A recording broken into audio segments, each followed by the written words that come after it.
Hello students, welcome back. Let us proceed further with data structures.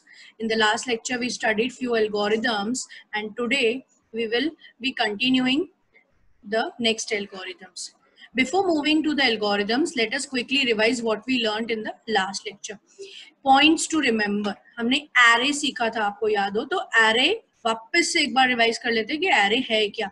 Array is a collection of elements having same data type बताया था. ये key points है, ये आपको याद होनी ही चाहिए array के लिए. Array क्या है? Elements का collection है, ऐसे elements का collection है जो same data type के है.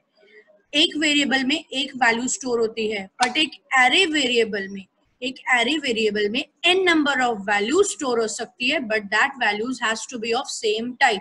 यानी अगर आप न्यूमेरिक वैल्यू स्टोर कर रहे हो तो सब न्यूमेरिक, अल्फाबेटिक वैल्यूज है तो अल्फाबेटिक, स्ट्रिंग्स है तो string, like that. Memory allocate to array elements are continuous. Array के जो भी elements हैं, ये भी बताया था कि one after the other store होते हैं in the memory. Array size must be mentioned in an array declaration. Now ये जो declaration है, ये एक programming language का declaration है students. जैसे कि हमने समझा कि array collection को store करता है, right? तो array, see यहाँ पर ये marks आपने VB में बनाया था, अगर आपको याद हो तो हम लिखते थे dim a as integer. Right तो वहां पे dim a as integer से हम क्या करते थे, हम एक वेरिएबल बनाते थे a नाम का, जिसको as integer डेटा टाइप देते थे, यानी वो a अपने अंदर एक इंटीजर स्टोर कर पाएगा. राइट ये C++ का डिक्लेरेशन है. यहाँ पे भी int का मतलब इंटीजर ही है और marks एक वेरिएबल ही है.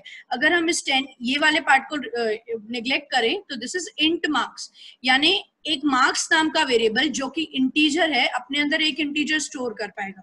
राइट बट ये स्क्वायर ब्रैकेट्स में नंबर लिखने से हम इसको बना रहे हैं एक array. That means now marks is an array which can store 10 integers into it. Okay एक ये प्रोग्रामिंग लैंग्वेज का डिक्लेरेशन है, ये हम आगे चल के सीखेंगे. Array index always starts with 0. Again, this is also related to programming. ये सी हमने सब एल्गोरिदम्स किए, उसमें हमने 1 से शुरू करते हुए हमने सबको समझा. It's fine, but most of the programming languages में एरे की इंडेक्सिंग बाय डिफॉल्ट 0 से ही स्टार्ट होती है, तो ये भी हमें जानना जरूरी है. इन 10 elements array index of first element is 0 and the index of last element is 9.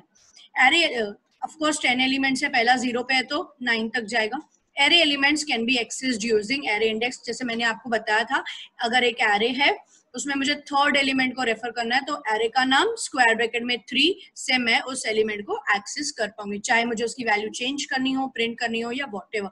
Using square bracket and index in that you can refer to any element of the array. So array is collection of elements of same type, that is homogeneous data elements.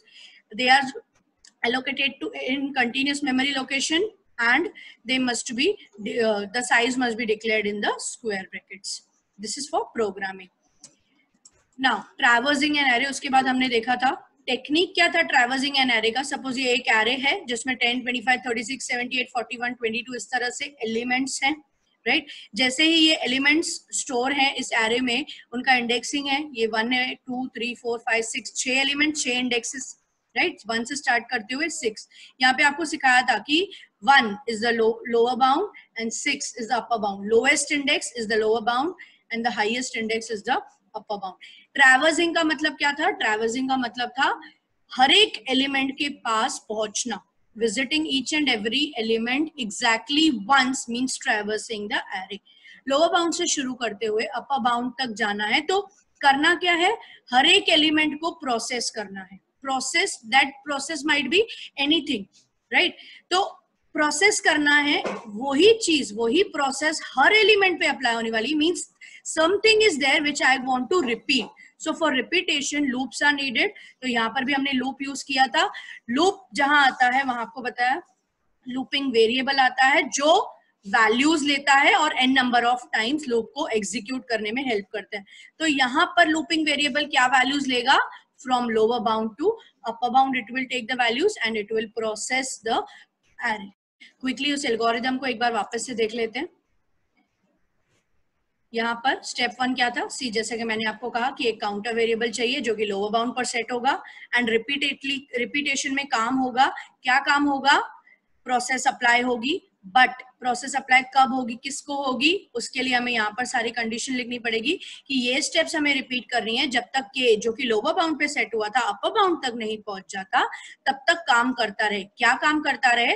अब process apply होती रहे, किसको? Linear array के kth element को, k which is lower bound now, and एक एक करके increase होगा। सो ये दोनों स्टेप्स इंपॉर्टेंट है कि जो भी पहले सेट है लोअर बाउंड, यानी कि फर्स्ट एलिमेंट को प्रोसेस अप्लाई होगा, के की वैल्यू आगे बढ़ेगी जब तक वो अपर बाउंड नहीं पहुंच जाता। इस तरह से हर एलिमेंट को प्रोसेस किया जाएगा, right? So this was the algorithm for traversing a linear array. ना उसके बाद हमने देखा था inserting an element in the array. उसका टेक्निक क्या था? अगेन एक एरे, यहाँ पर देखिए 0 से एग्जाम्पल लिया हुआ है। एक एरे है जिसमें n number of element stored है। Elements insertion at the end of the array is simple, but inserting in between, somewhere in between the array is difficult. So ये किया था हमने, आपको याद होगा। अगर मुझे यहाँ पर पोजीशन नंबर 2 पर एलिमेंट, नया एलिमेंट इंसर्ट करना है तो उसके लिए मुझे 56 को आगे, 15 को आगे और 36 को और भी आगे शिफ्ट करना होगा। बट हम इस वे से नहीं जा सकते, हमें एंड से स्टार्ट करना पड़ेगा। That means R 36 will go to sum +1, 15 will go to +1 position, 56 will go to +1 position, and this place will be empty for the new element to come.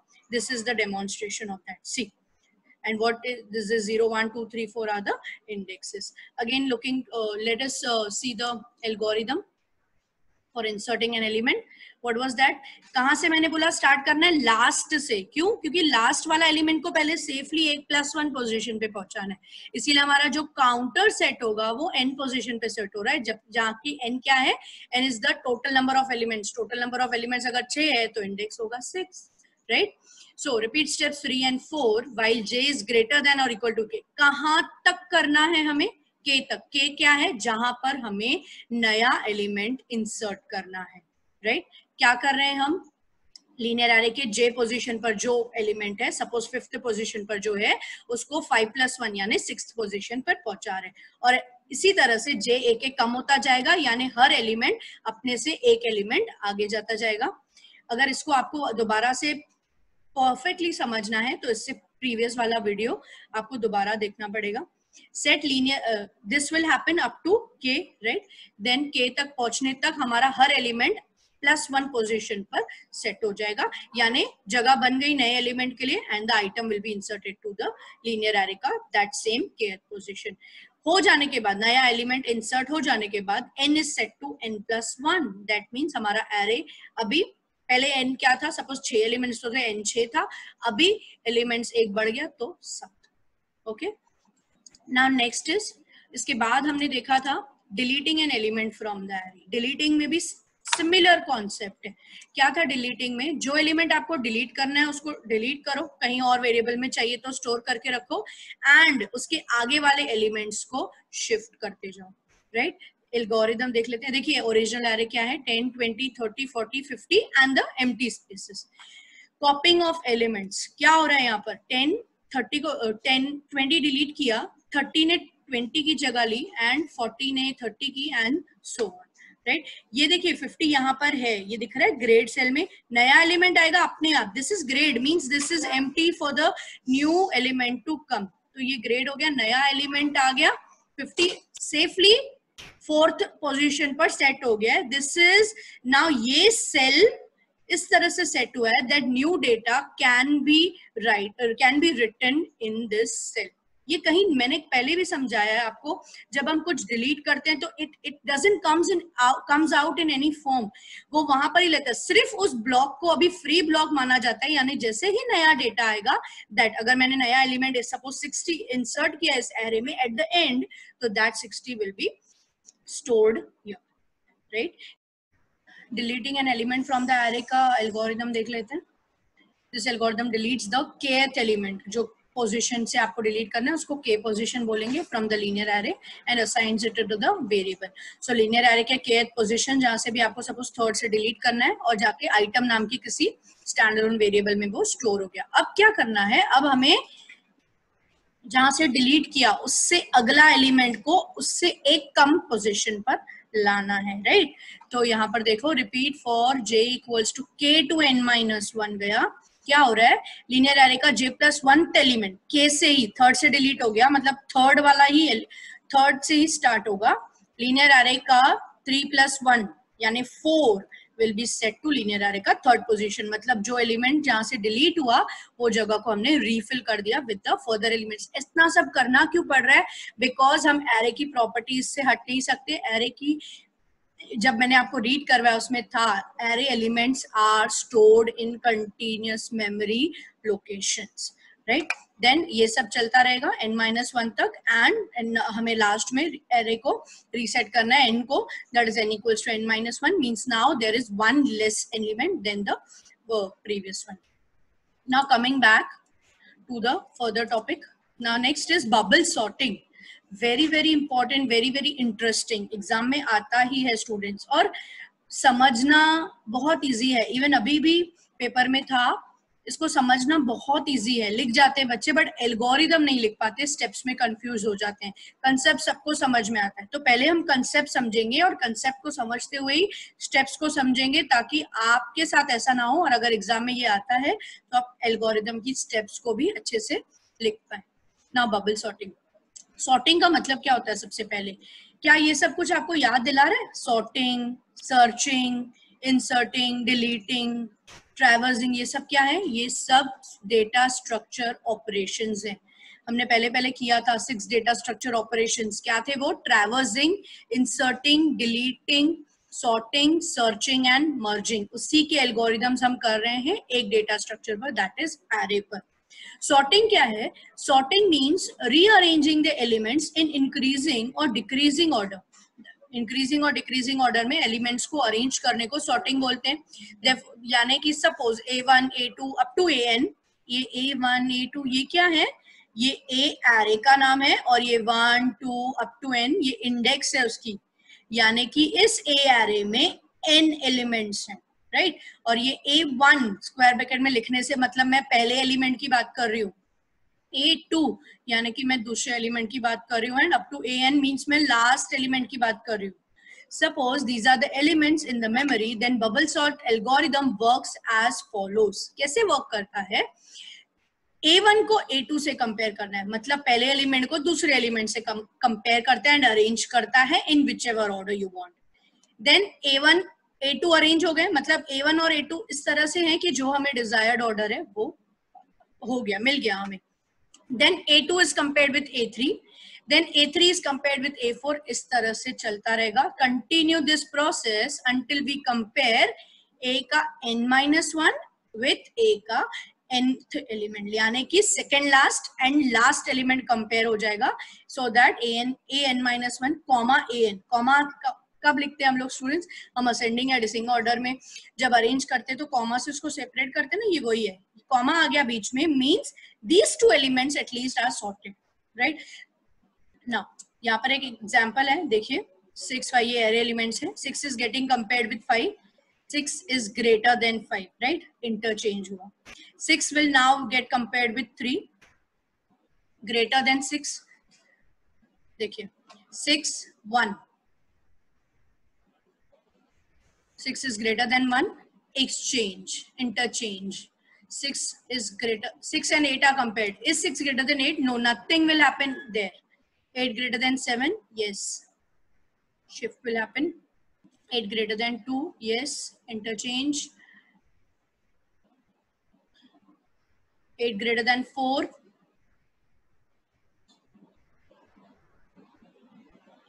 क्या हुआ? कंपैरिजंस हुई और पहला एलिमेंट यहाँ पर देखिए सॉर्ट करते हुए एक एलिमेंट बबल की तरह यहाँ पर लास्ट पोजीशन में आके बैठ गया। Again the comparisons will happen. Now यहाँ पर ध्यान देने की बात यह है कि पहला पास जो हुआ, पहला जो स्टेप हुआ, उसमें जितनी कंपैरिजंस लगी सेकेंड स्टेप में उससे एक कम कंपैरिजन लगेगी। देखिए अब सेकेंड लार्जेस्ट एलिमेंट सॉर्ट हो गया, सबसे कंपेयर होते हुए उसने सेकेंड लास्ट पोजीशन पर वो सेट हो गया। अगेन यहाँ इस पास में एक और कम कंपैरिजन लगेगी, right?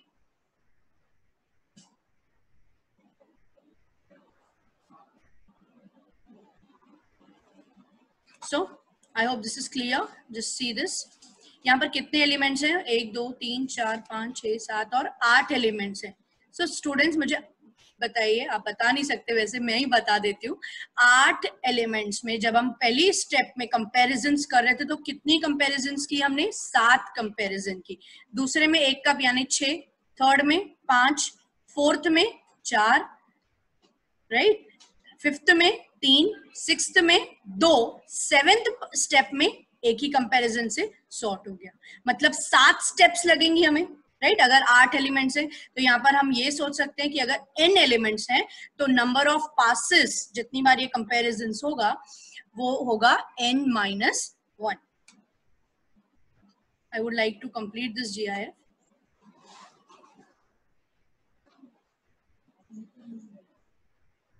So the elements are sorted. Now let us understand this with the help of example. सबसे पहली एलिमेंट्स गिनिए कितने हैं? 1 2 3 4 5. इससे हमें ये 2 चीजें समझनी है कि 5 एलिमेंट्स हैं यानी 4 राउंड्स लगेंगे मुझे. राउंड्स को मैं बोलूंगी पास. 4 राउंड 4 पास मुझे लगेंगे. हर पास में कंपैरिजंस होंगी, राइट. पहले पास में कंपैरिजन होगी 4, दूसरे में 3, तीसरे में 2, दूसरे एंड चौथे में 1, राइट. देखते हैं इसको एग्जांपल से समझते हैं. आई नो आपको इतना क्लियर नहीं हुआ होगा. इनिशियल एरे देखते हैं. इनिशियल एरे क्या है? एलिमेंट्स 5 3 8 4 6. 5 एलिमेंट्स हैं. देखिए स्टेप 1 में क्या हो रहा है? 5 and 3 कंपेयर हो रहे हैं. 5 बड़ा है, स्वैपिंग होगा. सेकेंड स्टेप में 5, यहाँ पर 5 आ गया. 5 and 8 compared. 8 is greater than 5, right? तो यहाँ पर कोई स्वैप नहीं होगा. नेक्स्ट स्टेप में 8 is compared with 4, 8 is larger than 4, swapping होगा. स्टेप 4 में 8 is compared with 6 and 8 swap होगा, राइट. सो यहाँ पर क्या हुआ? The largest element like a bubble came to the last position and that way the steps will further move. Concept फिर देख लेते हैं एक बार. इट इन्वॉल्व्स, यही जो मैं आपको बोल रही थी, एक कम, कितने पासेस लगेंगे, कितने कंपैरिजंस लगेंगे, उसी कॉन्सेप्ट को समझते हैं. It involves n-1 comparisons. Step 1 की बात हो रही है. अगर 8 एलिमेंट है तो कंपैरिजंस कितनी होंगी? 7 comparisons. During this step the largest element is coming like a bubble to the nth position, that is the last position. When step 1 is completed, a of n, A array का nth element will contain the largest element. Agree? अभी आपने एक GIF देखा, उसमें 8 जो number था वो sort होकर सबसे कंपेयर होकर लास्ट पोजीशन पर जाके बैठ गया. जब पहला कंप्लीट स्टेप, जिसको मैंने राउंड भी बोला और पास भी बोला, वो कंप्लीट हुआ तो last element, sorry, the largest element last position पर जाके बैठ गया. Then second round started, right? So that is step 2 here. Again the same thing will happen. Comparison will happen first with second, second with third, third with fourth will happen, and the second largest element will take the n-1 position, right? Repeat the step 1 with one less comparison. Students getting, पहले round में एक comparison कम है out of जितने number of elements है. अगर 8 elements है तो पहले राउंड में 7 कंपैरिजंस लग रही है. अगर 8 एलिमेंट है तो दूसरे राउंड में एक और कम यानी 6 कंपैरिजंस लग रही है, ठीक है. Step 2 involves n-2 comparisons. When step 2 is completed, we will get the second largest element at the A का n-1 position. Step 3 क्या बोल रहा है? Repeat the steps 1 with 2 less comparisons now. Obviously देखिए जैसे एलिमेंट सॉर्ट होते जा रहे हैं, एक एक कंपैरिजन कम होती जा रही है. ये की पॉइंट है यहाँ पर, क्योंकि इसी को हम लूप चलाने के लिए यूज करेंगे. अब स्टेप 3 में कितने कंपैरिजंस कम लगेंगे? स्टेप 1 के मुकाबले 2 कम, यानी n-3 comparisons, right. So step 3 will need n-3 comparisons. ये टोटली ये स्टेप्स कितनी लगेंगी, ये राउंड्स कितने लगेंगे बताइए? बताया था मैंने आपको प्रीवियस एग्जांपल को लेते हुए कि टोटली हमें अगर एलिमेंट्स 8 हैं तो 7 राउंड्स में हमारे एलिमेंट्स कंपेयर होंगे, राइट. अगर आपको देखना है तो दोबारा उस GIF को, स्क्रीन को, सॉरी वीडियो को आप रिवाइंड करके उस GIF पे वापस से, तो GIF को वापस से देखिए. यू विल अंडरस्टैंड कि कितने नंबर ऑफ राउंड्स लगे वहां पर. Compare A1 with A2 and arrange them so that A1, A2 after n-, ये this is the last round, right, जहां पर पहला और दूसरा एलिमेंट ही बस कंपेयर होगा क्योंकि बाकी सब सॉर्ट होके बैठ गए. After n-1 steps यानी passes, the list will be sorted in increasing or you can say ascending order. See, now pass. यही पढ़ते पढ़ते पहले क्या बोल रहा है? The process of sequentially traversing through all or part of the list is called a pass. ये जो हम पूरी sequentially traverse कर रहे हैं और अपना काम कर रहे हैं उसको एक pass बोल रहा है. Each of the above steps, ये जो हमने steps देखी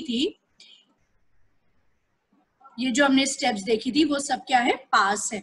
Is actually a pass. The bubble sort algorithm requires n-1 passes where n is the number of inputs. मतलब ये कितने rounds, कितने passes हमें लगेंगे? It will be n-1. Okay. Now अब algorithm है इसके बाद, लेकिन algorithm को समझने से पहले मुझे आपको एक और बार loop समझाना है. Loop क्या होता है? जब आपको कुछ पर्टिकुलर स्टेटमेंट्स को n number of times execute करना है तो हम उसको लूपिंग स्ट्रक्चर में डालते हैं. कैसे? स्टेटमेंट्स लिखेंगे, स्टेटमेंट्स को हम लूपिंग ब्लॉक में डालेंगे. फॉर हो, व्हाइल हो. फॉर लूप में अगर डाला तो from the starting value to the ending value, जो भी वैल्यूज है फ्रॉम स्टार्ट टू एंड, उतने नंबर ऑफ टाइम्स हमारे वो स्टेटमेंट जो उस ब्लॉक में हमने लिखे हैं एग्जीक्यूट होंगे. राइट? सपोज मैंने लिखा for i equal to 1 to 10 print hello, तो this print hello is my statement and for i equals to 1 to 10 means I will take the values as 1 2 3 4 and so on up to 10, यानी कि it will take 10 values and 10 values लेते हुए वो मेरा statement 10 बार execute होगा. Right? ये होता है लूप. इसके बाद आता है नेस्टेड लूप. नेस्टेड लूप क्या है? Nested loop is loop inside a loop. ठीक है, एक एग्जांपल को लेके समझते हैं. फिलहाल आपको यहां पर देखना है जो मैं आपको बता रही हूँ. For j equals to 1 2 3 print hello, एक स्टेटमेंट है हेलो प्रिंट करने की. हेलो को मुझे प्रिंट करना है 3 बार, तो प्रिंट हेलो नहीं लिख के हम क्या लिखेंगे? एक वेरिएबल लेंगे जो वैल्यूज लेगा 1 2 3, यानी 1 2 and 3 वैल्यूज होंगी एंड लूप में लेते हुए वो प्रिंट हेलो स्टेटमेंट को 3 बार प्रिंट करेगा. That means this statement will be executed 3 times. This is a loop, normal loop जो हमने समझा है. बट अब देखिए मैंने इसको क्या किया है, इस फॉर नेक्स्ट लूप को, इस लूप को मैंने एक और लूप के अंदर प्लेस किया हुआ है, यानी this is inner loop and this is outer loop. क्या होगा? i की वैल्यू सेट होगी 1. Okay, 1 is between the range, अंदर आया. j की वैल्यू सेट होगी 1, हेलो प्रिंट होगा. j की वैल्यू नेक्स्ट पे जाएगा, नेक्स्ट से j की वैल्यू होगी 2, हेलो प्रिंट होगा. नेक्स्ट 3, हेलो प्रिंट होगा. Next 4 which is not allowed, it will come out of the inner loop and it will go to this next statement. ये next statement क्या करेगा? दोबारा इसको अपने for के यानी outer loop execute होगा for the second time. right? I का value now is 2. अगेन अंदर आएगा, j1 सेट हुआ 1 print hello, 2 print hello, 3 print hello, 4 not allowed, come out. Now i का value 3. Getting? This inner loop is executed 3 times for all the values of outer loop. Right? So for all the values of outer loop inner loop is executed fully, ये पूरी तरह से. सो आप अभी यहाँ पर बताइए कितनी बार ये हेलो प्रिंट होगा? ये हेलो प्रिंट होगा 15 बार. 3 बार एक्चुअली प्रिंट होना चाहिए, बट 3 बार प्रिंट होने को मैंने 5 बार एग्जीक्यूट होने वाले लूप के अंदर प्लेस कर दिया है, यानी ये 15 बार एग्जीक्यूट होगा. Look at this example. यहाँ पर outer loop, see this is the outer loop. Outer loop start हुआ, आउटर लूप को अंदर एक लूप मिला, इनर लूप चला. इनर लूप जितनी बार भी आपने सेट किया होगा उतनी बार एग्जीक्यूट होगा. एक बार, second time and again third time execute हुआ. पूरा लूप एक बार एग्जीक्यूट हुआ, अंदर का लूप 4th टाइम एंड बाहर आ गया. अंदर वाले लूप को 4 बार सेट किया, मतलब बाहर का एक घूमना, अंदर 4 बार execute. This is called as nested loop. Loop placed inside the loop means बाहर का लूप का अगला वैल्यू लेने से पहले अंदर का लूप पूरी तरह से एग्जीक्यूट होगा. This is the best example to understand this. Now coming to the algorithm. यहाँ पर ये सारी चीजें यूज होंगी जो मैंने अब तक आपको बताई. बबल सॉर्ट, ओके, बबल, यहाँ पर data is the name of the array, n is the total number of elements. Your data is the array with n elements. This algorithm sorts the elements of data in ascending order. ठीक है, ascending order में sort हो रहा है. देखते हैं क्या हो रहा है. की क्या था, कंपैरिजंस करने. कंपैरिजंस कितने बार करने हैं वो यहाँ पर बहुत इंपॉर्टेंट है. ठीक है, रिपीट स्टेप्स 2 and 3 फॉर के क्यों है, रिपीटेशन आ गया तो एक वेरिएबल चाहिए जो वैल्यूज लेगा स्टार्ट टू एंड उतनी बार रिपीट करके देगा. ओके, रिपीट स्टेप्स को रिपीट करे, 2 and 3 स्टेप्स को रिपीट करे. कब, जब k की वैल्यू 1 to n-1 है. Right, 1 to n-1, 1 to n-1 ही क्यों सेट किया, n क्या है, नंबर ऑफ एलिमेंट्स. अगर नंबर ऑफ एलिमेंट्स 8 है तो राउंड्स कितने लगेंगे बताया था आपको, और बोला था ये यूज करेंगे. कितने राउंड्स लगेंगे, 7 राउंड्स लगेंगे. राइट, क्योंकि last comparison between will be between first and the second element. Right, so 7 comparisons लगेंगे, यानी n-1 राउंड्स चलने वाले हैं, इसीलिए हमने 1 to n-1 इसको सेट. अब पहले राउंड की बात हो रही है, k1 सेट हो गया. राइट, पहला राउंड स्टार्ट हो गया. पहले राउंड में क्या होना चाहिए, पहला दूसरा एलिमेंट कंपेयर होना चाहिए, सेकंड थर्ड एलिमेंट कंपेयर होना चाहिए, third and fourth element compare होना चाहिए. सो उसके लिए अगेन रिपीटेटिव टास्क है. सो ये रिपीटेटिव टास्क मैं लूप में प्लेस करूंगी. कैसे, देखिए यहाँ पर एक ptr नाम का वेरिएबल लिया, दैट इज पॉइंटर. ये एल्गोरिथम आपके टेक्स्ट बुक में है, बट जैसा कि आप लोगों के पास अभी टेक्स्ट बुक नहीं है, मैं पिछले सेशन में भी बोल चुकी हूँ, आपको ये आपके CS बुक पे लिखने हैं एंड मुझे व्हाट्सएप करने. हमारा जो ग्रुप बना हुआ है उसमें मुझे सबके बुक के पिक्स आने चाहिए कि मैम हमने ये 4 एल्गोरिथम्स लिखे हैं. लिखने नहीं है सिर्फ कॉपी करके, लिख के समझना है, then try to write it without copying. Now set ptr equals to 1, ptr pointer एक 1 पे सेट हुआ. अब इसको क्या बोल रहे हैं, repeat while ptr is less और equals to n-k. ptr repeat करते रहो आगे की स्टेप्स जब तक ptr की वैल्यू n-k नहीं पहुंच जाती. n-k क्या है, ये n क्या है, नंबर ऑफ एलिमेंट्स. ओके, समझता है. ptr 1 सेट हुआ. ओके, जब तक ये n-1 से स्टार्ट होगा, जाएगा कहां तक, जब तक ये n-k तक नहीं पहुंच जाता. n-k क्या है स्टूडेंट्स, k क्या है, पास नंबर. बताया था मैंने 1 to 7 मतलब 7 passes ना. So k will be set to pass number. k1 है मतलब फर्स्ट पास चल रहा है, k2 है मतलब सेकंड पास चल रहा है, k3 है मतलब थर्ड पास चल रहा है. और मैंने ये भी बात आपको बताई थी कि फर्स्ट पास में एक n-1 comparisons, second pass में n-2 comparison, third pass में n-3. So this pass number and number of comparisons required are related. So that's why we have said this कि ptr सेट हो रहा है. कब तक चलेगा ये, जब तक n-k तक ये ptr नहीं पहुंच जाता. यानी n की वैल्यू है अगर 8, k की वैल्यू है 1, फर्स्ट पास चल रहा है, 8 पहला पास है, 8-1 7 कंपैरिजंस हो गई. k की वैल्यू 2, सेकंड पास चल रहा है, n-2 दैट इज 8-2, यानी नेक्स्ट राउंड में 6 कंपैरिजंस हो रही है. Right, so pass number we are using for the number of comparisons को लिमिट करने के लिए. Repeat while ptr is less than और इक्वल्स टू n-k. क्या हो रहा है, इफ फर्स्ट एलिमेंट कंपेयर होगा, डेटा एट ptr क्या है 1. ओके, डेटा एरे के फर्स्ट पोजीशन पर अगर एलिमेंट जो है वो बड़ा है डेटा एट ptr +1 में, मतलब फर्स्ट एंड सेकंड कंपेयर हो रहे हैं स्टूडेंट्स. यहाँ पर फर्स्ट एलिमेंट सेकंड एलिमेंट से बड़ा है तो interchange the data at ptr and ptr +1. First और सेकंड एलिमेंट इंटरचेंज होंगे, पहला बड़ा था अभी वो दूसरी पोजीशन पर आ गया. राइट, अब क्या हो रहा है, अब होना क्या चाहिए, सेकंड और थर्ड कंपेयर होना चाहिए. सो सेकंड और थर्ड के लिए ptr आगे जाएगा, तभी तो वो वैल्यूज आगे होंगी. ptr equals to ptr +1. now ptr का वैल्यूज 2 ऊपर गया, 2 इज अलाउड. कंपैरिजंस कितनी है यहाँ पर, n-1 that is 7. ptr 2, second and third element compare हुआ एंड स्वैप हुआ अकॉर्डिंगली. नाउ ptr इज 3, ऊपर गया, 3 is allowed. 3 greater than third and fourth compare हो रहा है. Now ptr is 4, fourth and fifth compare हो रहा है. Now ptr is 5, fifth and sixth compare हो रहा है. ptr is 6, sixth and seventh compare हो रहा है. ptr is now 7 which is allowed equals to है यहाँ पर देखिए 7 लेस देन और इक्वल टू n माइनस के का वैल्यू 7 है. 7th and 8th element compare हो रहा है एंड अकॉर्डिंगली स्वैप हो रहा है. इससे क्या हुआ, हमारा एक राउंड कंप्लीट हुआ एंड द लार्जेस्ट एलिमेंट जो भी था वो इंटरचेंज होते हुए लास्ट पोजीशन पर आकर बैठ गया. नाउ पीटीआर का value 7th and 8th compare हुआ. पीटीआर का वैल्यू आगे बढ़ेगा. नाउ पीटीआर का value is 8. It will go again to while. 8 is less than 7, no. Equals to 7, नहीं.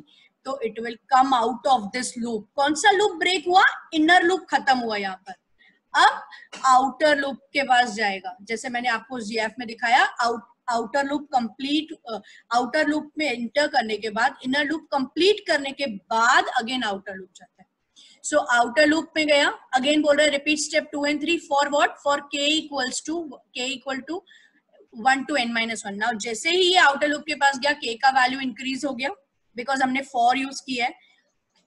k का वैल्यू इज नाउ 2, मतलब सेकेंड पास स्टार्ट हुआ. सेकेंड पास जैसे स्टार्ट हुआ, n minus k 8 minus 2, now 6 comparisons will be done and the second largest element will be sorted. So this way, if there are 8 elements, 7 passes will be needed and in each pass n minus that pass number comparisons will be done and the array will be sorted. Right? ये जैसे ही k की value 7 तक allowed है, अगर 8 elements है, k की value 8 होगी, यहाँ पर भी कंडीशन सेटिस्फाई नहीं होगी, बाहर आ जाएगा and that is exit. That means all the elements of our array are now sorted. Okay. So now next after this is searching. Now searching we will do in the next session. For the time being you learn this bubble sort algorithm and practice it n number of times, क्योंकि students concept अच्छे से याद रह जाता है, but steps में एक भी variable की, एक भी sign की गलती हुई, straight away 0 marks दिए जाते हैं. So practice it at your home. Stay at home, stay safe. We'll meet soon and see you soon in this online session.